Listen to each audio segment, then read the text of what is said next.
King Kong, la octava maravilla, fue el nombre de un espectáculo que quedó marcado a fuego en la memoria de los argentinos. Su protagonista era ni más ni menos que el animatrónico original de King Kong, creado por el especialista en efectos especiales Carlo Rambaldi, para la famosa película de 1976 producida por Dino De Laurentiis. Hoy, en este canal, te voy a contar la historia de la visita de King Kong a la Argentina y su misteriosa desaparición. A mediados de la década del 70, el productor y director Dino De Laurentiis se embarcó en un ambicioso proyecto, la creación de un remake del clásico King Kong de 1933, película basada en historias literarias de aventuras, y en especial en la novela El Mundo Perdido de Sir Arthur Conan Doyle y La Tierra Olvidada por el Tiempo de Edgar Rice Burroughs. Si por algo se destacó este film fue por sus efectos especiales, realizados mediante la técnica de stop motion por Willis O'Brien, para dar vida a Kong y demás criaturas. Permítanme hacer una pequeña nota al margen. Willis O'Brien fue de alguna manera el maestro de Ray Harryhausen, del que tenemos varios videos en este canal. Continuando. Para esta nueva remake, Dino De Laurentiis contó con la colaboración de Carlo Rambaldi, diseñador de efectos especiales que luego nos deslumbraría con su trabajo en películas como E.T., Encuentros cercanos del tercer tipo o Alien, entre otras. Rambaldi sería el responsable de dar vida a King Kong para esta nueva película, pero a diferencia de la original, De Laurentiis descartó el uso de la técnica del stop motion. Deseaba un Kong animatrónico gigante que pudiese interactuar con los actores para lograr un mayor realismo en sus reacciones.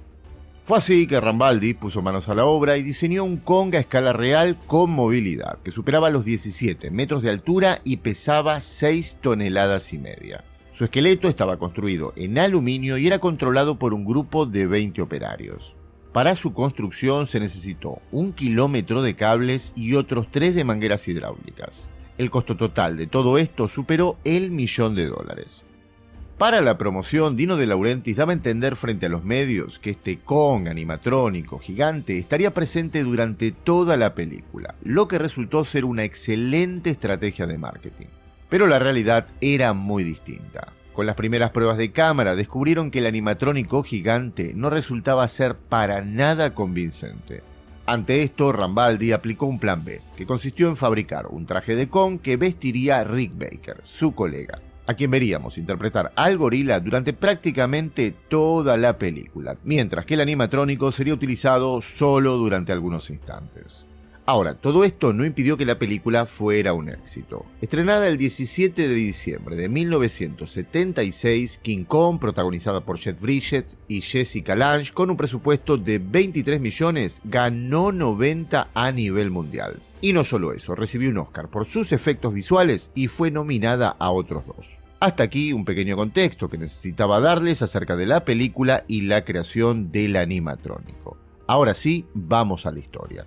Como suele ocurrir en la mayoría de los casos en los que se termina una producción, todos los sets fueron desmontados, pero el gigantesco animatrónico quedó almacenado en un depósito de los estudios Universales.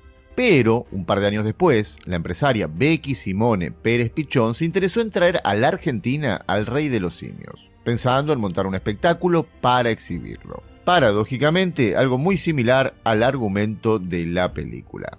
Fue así que junto con su abogado contactaron con De Laurentiis, arreglaron una cita y viajaron a Los Ángeles para negociar. El acuerdo alcanzado fue el siguiente. La empresaria tendría en su poder el animatrónico durante 6 meses para poder presentarlo en toda América Latina. También tenía los derechos del merchandising. Eso sí, un técnico de Laurentiis viajaría para supervisar todo y, concluido el plazo, Kong debía volver a Los Ángeles si es que no se negociaba una extensión del contrato. El costo de todo esto, $500.000. Y fue así que el pobre Kong, que ya disfrutaba de su jubilación, tuvo que volver al trabajo. Para ello se lo desarmó, se lo empacó, fue subido a un barco y tras un largo viaje llegó a la Argentina. Con el gorila ya en tierras patrias, la empresaria se puso a buscar inversores para el espectáculo. Y cerró con el director, en ese momento, del diario Crónica, Ricardo Gangeme, que por su lado ya había intentado traer al gorila, negociando sin éxito con De Laurentiis. Ahora sí, los argentinos estábamos a punto de conocer al rey de los gorilas. El primer espectáculo se anunció en la Sociedad Rural Argentina, con el nombre King Kong, la octava maravilla. La publicidad prometía un gran show lleno de luces y épicas batallas con King Kong como protagonista. La presentación tuvo lugar desde septiembre a diciembre de 1978 y tuvo que mandarse a construir a medida una inmensa carpa, donde pudiera caber el gigante de 17 metros y las máquinas que lo controlaban. Este show comenzó siendo una especie de performance u obra de teatro con una pequeña trama en donde se veían unas bailarinas adorando a un Kong encadenado. Pero esto solo duró unos días. A la gente no le gustó. Habían pagado la entrada para ver a Kong, por lo que esto de los bailes se eliminó y el espectáculo se redujo a Kong moviéndose con dificultad, un humo que invadía toda la carpa mientras escuchábamos a Kong rugir. Llegado el mes de enero se dio por concluido el espectáculo y Pérez Pichón pensó en exhibir el muñeco dentro de la casa Harrods. Si no conociste la tienda te dejo esta joyita de Highlander 2 en donde Juan Sánchez, Villalobos, Ramírez o John Connery para los amigos al revivir supuestamente en Escocia se encarga un trajecito. Pero esto lamentablemente nunca pasó, porque Ricardo Gangeme terminó llevando a King Kong a Mar del Plata. En La Feliz se montó la carpa en el predio del viejo Estadio Bristol, pero las cosas no funcionaron como lo hicieron en la Rural. Se presentaron dos problemas. El primero, el debut se retrasó un mes, ya que el Estadio Bristol debió ser modificado con excavaciones que permitieran ganar altura como para poder tener a King Kong de pie.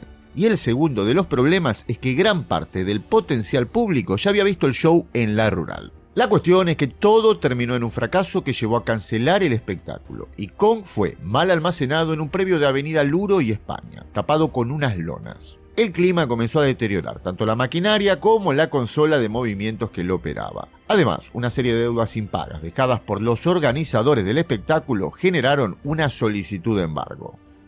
Durante mucho tiempo se dijo que el muñeco había terminado sus días en ese predio abandonado a su suerte, hasta misteriosamente desaparecer. Pero a día de hoy se sabe que esto no fue así. Todo gracias a la investigación de Fernando Jorge Soto Rolán, un historiador que se encargó de estudiar este tema. De hecho, la información con la que pude hacer este video proviene de sus publicaciones. La realidad es que Pérez Pichón decidió trasladar al muñeco a Buenos Aires. Durante un tiempo descansó en un galpón de Villa Devoto, donde sufrió algunos actos de vandalismo, entre ellos la pérdida de alguna que otra pieza dental. En ese momento llegaría una oferta de Marcelo Goodglass, propietario de Play Center, un parque de atracciones en Brasil. Y Becky Simone Pérez Pichón decide hacer un traspaso del contrato. Así es, Kong fue transportado en un difícil viaje en camión a San Pablo sorteando puentes por carretera. Ya en el Play Center, el rey de los gorilas fue recibido con la misma expectativa e ilusión por los niños del país tropical.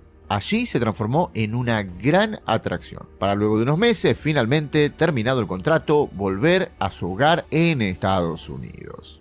Y hasta aquí, gente, esta fascinante historia. Espero tus comentarios, como siempre les digo, gracias por llegar hasta acá, saludos y nos vemos en un próximo video.